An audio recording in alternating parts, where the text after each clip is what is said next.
Let's check the situation at gas stations. We have mobile journalist Francis Rivera on the ground. Francis, are you there? Magkano na ang presyo ng fuel dyan?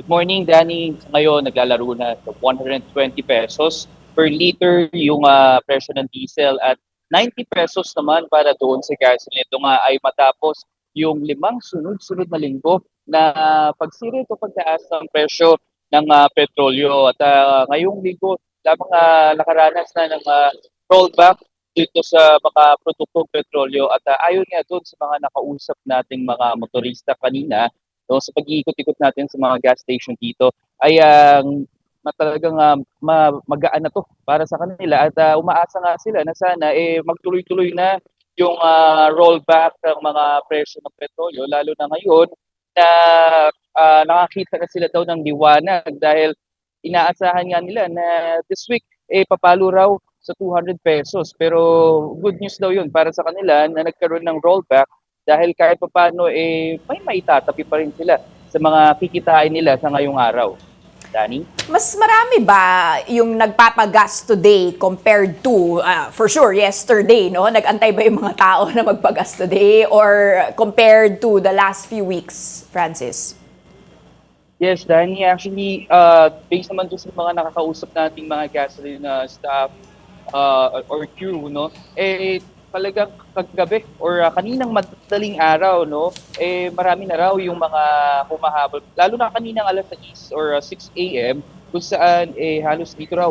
Ito sa akin likuran, halos mahaba raw ang pila dahil nga talagang hinintay din nila talaga yung rollback o kahit pa paano bumaba yung magbawas ng presyo yung gas and diesel. Dito kasi sa kinakatayon natin 127, no. From last week nasa 140 or 50 yung iba sa ating mga nakikita, 160 pa nga.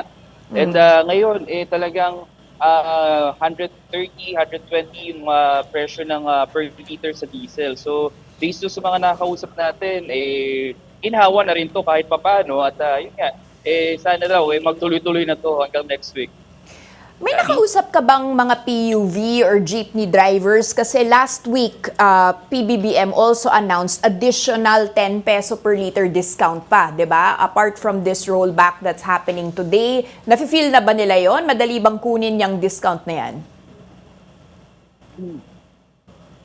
Danny, this discount, actually wala pa tayo nakausap kung may nag-avail na ba nito. Pero doon sa mga nakakausap natin kanina na PUV or PUJ or doon sa mga jeepney driver, sabi nga nila kahit pa paano, buti na nga lang daw, hindi pumalo ngayong linggo ng 200 pesos at yung mga discount na inaasahan din nila, sana makuha raw nila within this week or kahit pa paano, pag nagpagas daw sila ngayon. Kasi yung iba sa mga nakausap natin, Danny, parang ilang araw munang huminto, bumiyahe dun sa from last week. Okay. Kasi nga, talagang So medyo at least konting hinga for today, no? Kahit papaano, maraming salamat for those updates, mobile journalist Francis Rivera.